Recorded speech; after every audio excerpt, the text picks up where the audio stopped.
আসসালামু আলাইকুম। আজকে আমি তালের আটির ফোপরা রেসিপি করব। তো আপনারা দেখুন। প্রথমে আমি নারকেল বেটে নিলাম। নারকেল বেটে তা পানি দিয়ে মিশিয়ে তারপরে একটি সুতির কাপড় অথবা জর্জেটের কাপড়ের সাহায্যে সেঁকে নারকেলের দুধটা আলাদা করে নিলাম।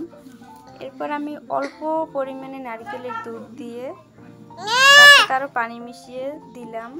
দিয়ে 4-5টা এলাচি, 2-3 টুকরো দারুচিনি, 2টা তেজপাতা দিয়ে এবং সাথে আমি চিনি দিয়ে দিলাম।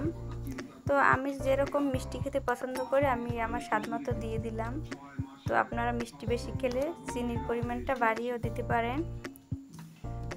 তো এগুলো দিয়ে আমি চুলায় বসিয়ে দেব।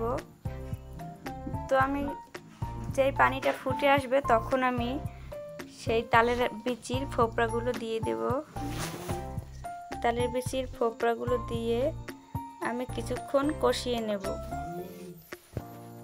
এর জন্য আমি অপেক্ষা করব যে পানিটা ফুটে ওঠা পর্যন্ত।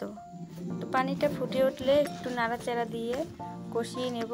ততক্ষণে আমার সেদ্ধ হয়ে যাবে তালের ফোপরাটা।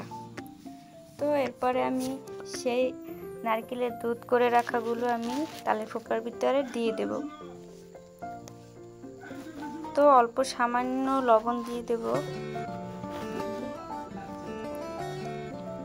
তো এরপরে আমি ঢাকনি দিয়ে ডেকে রাখবো। তো আমার এই দেখুন রান্না করার পর্যায়ে শেষ। এই যে ঘন হয়ে গেছে। তো আমার রান্না করা হয়ে গেছে। তখন আমি উপর থেকে পেঁয়াজের বেরেস্তা দিয়ে দিলাম। তো আপনারা এভাবে খেয়ে দেখুন, অনেক স্বাদ। তো আমার চ্যানেলটা সাবস্ক্রাইব করে রাখবেন সুন্দর সুন্দর রান্নার ভিডিও পেতে। ধন্যবাদ। আপনারা